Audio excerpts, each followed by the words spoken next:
Hello my guitar addict friends, Sayonara 6-string here with a look at another vintage brand model. Today we're looking at the vintage VS6. This is vintage brand's take on the Gibson SG, of course. I have the vintage VS6 MRCR here. So this is the Icon model, the distressed version. MRCR, I believe, let me get this right because you guys corrected me on the Peter Green Moore model. So this is MRCR is Manufacturer's Relic Cherry Red, I believe. So aka distressed. I have the old version, the 2009 version, and the new 2022 version here. Of course, the 2022 version has the offset kind of asymmetrical body, whereas the old 2009 version has the more Gibson style, more symmetrical style body. Some people say this is the one to get because it's more Gibson-like. Is the new one better, maybe, in terms of playability and build? We're going to take a look. Or is the old one the one to get? Is the old one we're seeking out? It was around 2013, 2014, thereabouts, when Vintage changed the body style under pressure from Gibson, of course. So it kind of went with the less Gibson-like body.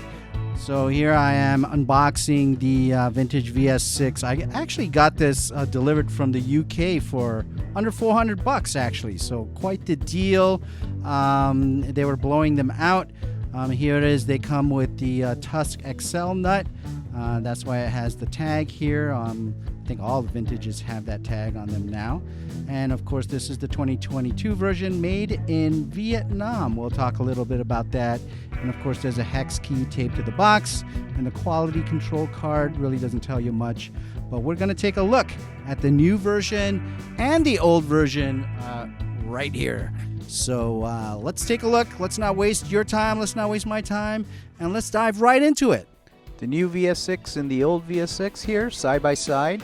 As you can see, the relic pattern has generally stayed the same over the years. They've doubled down on this odd wear pattern. Not sure how that would happen in real life, except maybe doing the Townsend windmill. I would say the finish on the old one feels smoother than the new one. The new one kind of has these little rough sections where you can feel the natural grain of the wood. The old one certainly has a more satin/matte finish to it.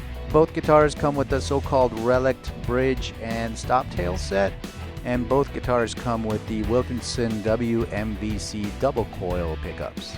And of course, as we discussed, the horns are quite different between the two.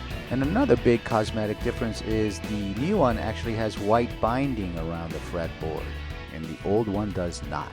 Headstocks generally look the same, but there are some differences. The new headstock is slightly smaller, and the vintage logo and emblem are painted onto the headstock. They also included some dings there. The nut is the Tusk XL, of course, and a single screw for the truss rod cover. The logo and emblem on the old one is actually an inlay, and the truss rod cover has 3 screws, and the nut on the old one is just a regular plastic nut. The backside of both guitars, again, we're seeing similar relicking pattern again, but the backside really shows you the difference in the body cut. I was surprised to see that the body on the new one is actually constructed of 5 pieces of wood. Not something you see every day on an SG style guitar. The new one also features this interesting diagonal bevel cut across the horns, probably for easy fret access, whereas the old one has the more traditional Gibson style heel. The old one has a 2-piece body construction with it joined a little bit off center there. Both guitars feature a 1-piece neck, and both feature kind of that played in feel, and both have that same pattern of relicking on the necks. I've played this old one for several years now, so the neck is kind of glossed up over time. Both guitars feature these classic style tuners, relict of course, Wilkinson brand. All of the relicking, so-called relicking, like the rusty tuners and the corroded bridge, that's all actually paint. It's not real rust or real corrosion. This little section at the heel kind of bothers me on the new one. That's not a great paint job there at the joint. Just another example of kind of the haphazard and uneven paint job on this guitar. One thing I like about the VS6 is that they keep it thin, unlike the Epiphone SG, which they leave kind of thick for some reason. Like the Gibson SG's body, the VS6 has these kind of bevels that kind of taper off to give like this nice thin contour. Again, the new one has kind of this rough feel on the paint texture on the side for some reason. Hard to tell from this angle, but the neck profile is actually exactly the same. They feel the same. Multimeter readings on the pickups of the new VS6, 7.14 in the neck pickup, 4.71 in the middle position, and then in the treble position we have 13.83 or 13.84 thereabouts. The old VS6 shows 6.94 in the neck position, which actually isn't that far off from 7.14 in the other guitar, 4.51 in the middle position, all within variance, and 12.8586 at the bridge. A look inside the pickup cavity of the new VS6, kind of rough as far as the routing goes, and the shielding paint job, similar to the truss rod hole, very rough around the edges. Note the Wilkinson logo embossed on the back side of the pickup. This indicates that this pickup was made in Korea rather than the other pickup factory, which is in China, which Wilkinson also uses. Some say the Korean ones are preferable. Here's the bridge with the fake corrosion, and this is made by the Korean company Sung-il, which I know is confusing, but they have an agreement with Wilkinson to make products for them. Same thing with the stop bar. This is also made by Sung-il in South Korea. Much cleaner route job and shielding paint in the old VS6. But note there is no Wilkinson logo on the backplate of these pickups, indicating that these were made in the China factory. And it's actually still kind of a crapshoot whether you get Chinese or Korean pickups in your vintage. Here's the Sung-il bridge again, the BM002 model, the same thing that appears in the new VS6. And that's kind of a no-name stop tail bridge, probably just a Wilkinson brand. A look into the control cavity of the new VS6. Honestly, it's not that much different from the old VS6. Small potentiometers, sandwich bag ties to keep it all clean in there. Another Korean company, Jinsung, not to be confused with Sung-il, are the makers of the potentiometers in the VS6. Lots of people pull these out and opt for larger pots.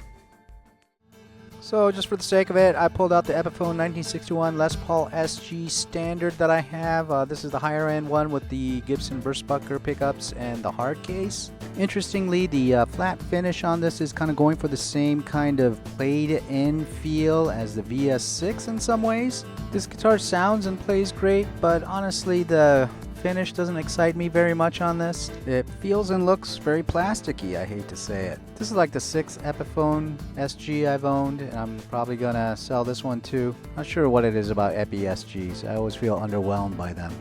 Side by side with my Gibson SG Faded 2017 model. And I gotta say, the finish actually feels very similar to the Gibson SG Faded model. I think today it's known as the Tribute model, right? Kind of smooth, but kind of has that wood grainy feel as well. Of course, the Gibson is nitro paint, but right, the VS6, they kind of approximate that feel pretty well with, I believe they're using polyurethane. And that to me is kind of the magic of the Icon Distress series. All right, so final thoughts on the vintage VS6 distressed model. I gotta be honest, I was not expecting to have my mind blown. When I took this out of the box, it actually played amazing right out of the box. But it had 10 gauge strings on it. I usually use 9s. So I put my own strings on it, and then I just did a little bit more setup, and it really played amazing after that. And I was just like, what is happening? I did not expect this thing to play so well, and this thing is a keeper, man. So despite its weird paint job and its weird build quirks, I did not expect this thing to really surpass my old one. I bought this really out of curiosity. You know, $400. I just wanted to compare it with my old one to see how it compares. I actually had the Pelham Blue VS6 and the white Graham Oliver VS6 also, and I never could quite gel with them. They both had the offset body, so I was not expecting much from this offset version, but my goodness, this thing plays like crazy. I mean, it's super light, and the pickups sound great, and the action and the fretboard just feels amazing, and the neck feel is just superb. So I did not expect to really love this guitar, so this is a keeper for me. Highly recommended if you can find a distressed version of the VS6. Oddly, the distressed version of the VS6 does not appear on the American Vintage catalog for some odd reason. I don't know if that's an error or not, but it does appear in the UK version, and I do see it for sale here and there in the US, like on Reverb and eBay and stuff. So not quite sure what the deal with the VS6 is, but if you can find one, definitely snag it, because this is an amazing guitar. All right, so I'm working on a few videos for up next, of course, so hang in there, and until then, please keep rocking.